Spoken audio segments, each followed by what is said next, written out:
Today we bring you a special short episode addressing school shootings and one of the most known high school massacres in history. Stay tuned to hear the details behind the Columbine High School shooting. Welcome to 12 Minutes.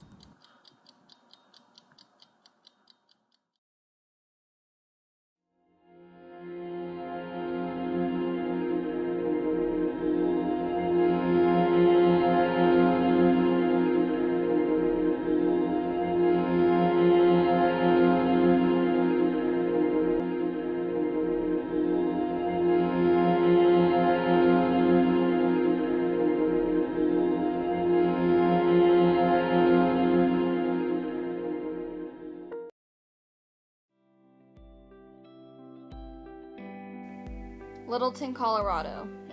Population 45,000. Home of Columbine High School and their mascot, the Rebels. The hallways are filled with 1,700 students, socializing, joking, and making the best of their days there. But sadly, this wasn't always going to be the case.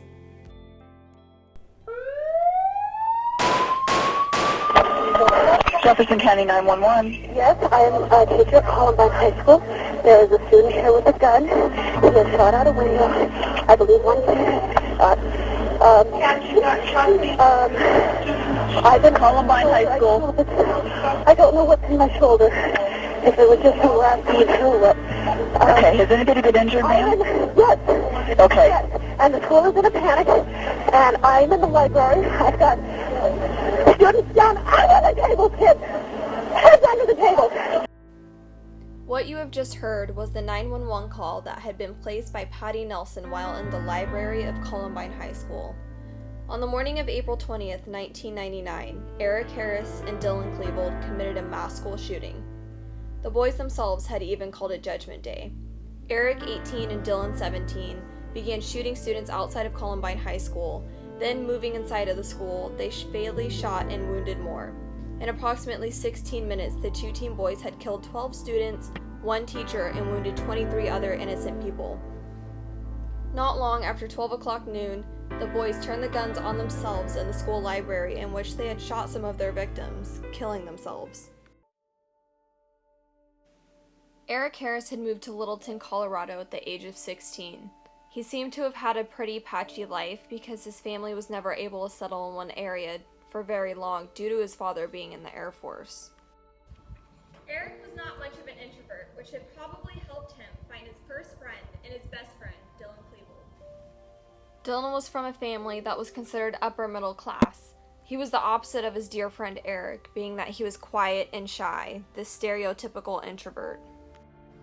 Dylan grew up in Littleton, Colorado, transferring from one elementary school to another after the second grade. Being that he was an introvert, he stuck to helping out with plays, usually taking on the role of the sound man. The two teens were alarmingly similar. They both had a hard time fitting in at school, which is probably why they befriended each other. Eric and Dylan also enjoyed playing the typical violent video games. What a shocker, but what kid their age doesn't play those kind of video games? But as the list goes on, the similarities between the boys start to get a little disturbing. The two had been arrested for theft and trespassing. The boys were described as to be angry and filled with rage, but these traits were more recognizable in Eric, while Dylan seemed to hide them well.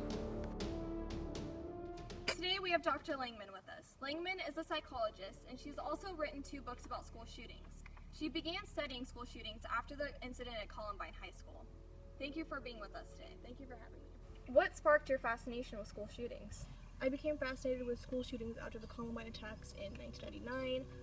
All I really wanted to do was get inside the heads of the school shooters and see if there was anything I could ever do to prevent these types of situations. So you believe that it was mental illness that drove Dylan and Eric to commit this mass school shooting? I do. It may not have been the only influence, but it was definitely a factor. Have you found any patterns that coincide with mass school shooters? What you tend to see among the perpetrators is that they fall into 3 basic categories. The first is a psychopathic personality, which is more like Eric Harris, who had little to no remorse and had very narcissistic personalities. The second category is known as the psychotic shooter, which we've seen with the Virginia Tech shootings. They generally suffer from schizophrenia and maybe some mild hallucinations. Now the third shooter is the traumatized shooter. These are the kids that stem from dysfunctional backgrounds and, in most cases, physical abuse. It's interesting that you bring up these three distinct categories. I believe that if most Americans knew about these patterns, they would associate the kids who were bullied in school with these symptoms. So tell me, what exactly were these boys diagnosed with? Eric was a diagnosed psychopath while Dylan was a psychotic. They both showed symptoms of suicidal thoughts and depression. Eric was more obvious with his symptoms because he was rage-filled and he was very egotistical, but Dylan tended to hide his symptoms more than Eric did. So do you think that Dylan and Eric were bullied because of these mental issues? Yes, they were bullied, but it was in no way connected to their mental instability. They were considered outcasts and outsiders due to their appearance and their affiliation with the Trenchcoat Mafia. So it was the bullying that pushed them over the edge. No, I feel that people are actually infatuated with a cultural perspective that the boys were marginalized by their peers, but in reality, they were also the bullies themselves. At one point in their high school career, they bullied and intimidated another student to the point where he was in tears and he did not want to come to school. So they weren't just victims of bullying, they were the perpetrators as well. They were teased no more or less than any of their peers.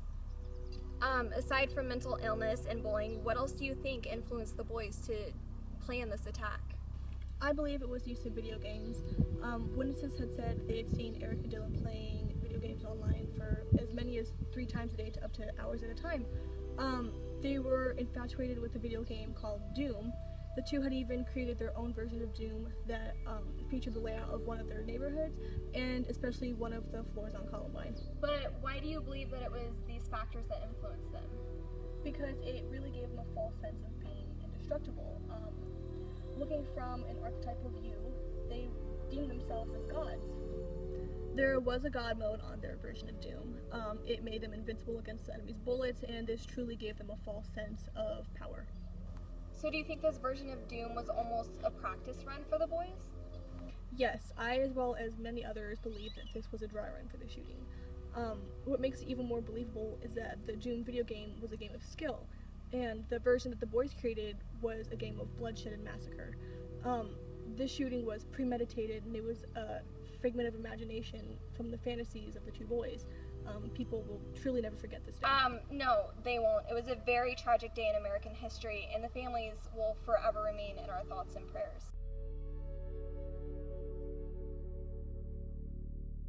So, do you know what the procedure is if there's an active shooter? To run? You go to the nearest classroom with the locked door. Run or get to the closest classroom? Do you feel safe in your school, and do you think that GK does a good job protecting its students? Well, we do a lot of drills, like procedure drills, and I feel safe if there's an active shooter. I think. I mean, as much as they possibly could, yeah. Okay. Yeah. Okay, and what changes has your school made to this to the security of the building since school shootings have become more frequent? Well, I don't know if this was already in place. I think it's just like schools in general. We have like that ID, like show your ID if you want to walk into the school. And then all the doors are just like locked. There's even signs saying if you need to come and go to the main entrance. I know they're more strict. So how long have you been working in schools? This is my 4th school year. I have been working in schools since 1994. This is my 6th district. All right. Have you seen any changes made in security since school shootings became more prominent? There's definitely more procedures put in place for such situations. People are more aware of what's happening. Like for instance, here we have the door locked all the time. You have to ring to get in, show ID and all of that. We have a school resource officer here all the time, which is an actual police officer that's assigned to the local schools. And the procedures for lockdowns and anything like that is drilled just like an earthquake drill or fire drill. Absolutely. 99, I was in Springfield, Oregon when the Thurston High School shooting happened, and I have watched it change throughout different states, increased all across the board, and it increases yearly, and there's always room for improvement. Okay.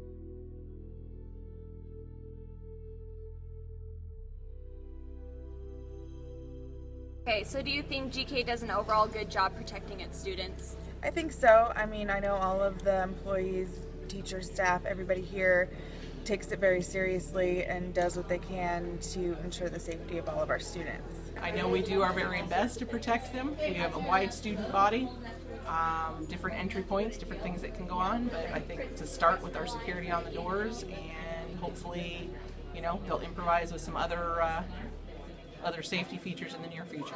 All right, thank you. Thank you.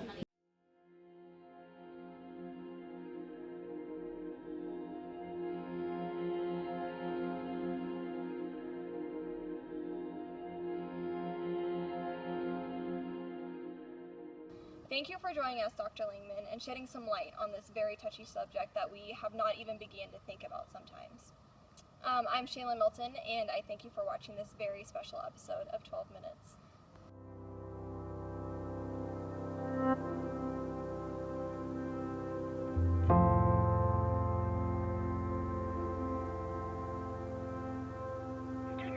Spine at Columbine. Okay. We've got another kid on shot in the head. He's shot in the head. Deputy County Sheriff's Office. We have automatic weapons, okay? Yes. All right. Can you guys send lots and lots of paramedics? So he's still under attack? Yes, sir. The school is still under attack. We got a couple kids out in the hall that are shot. So they're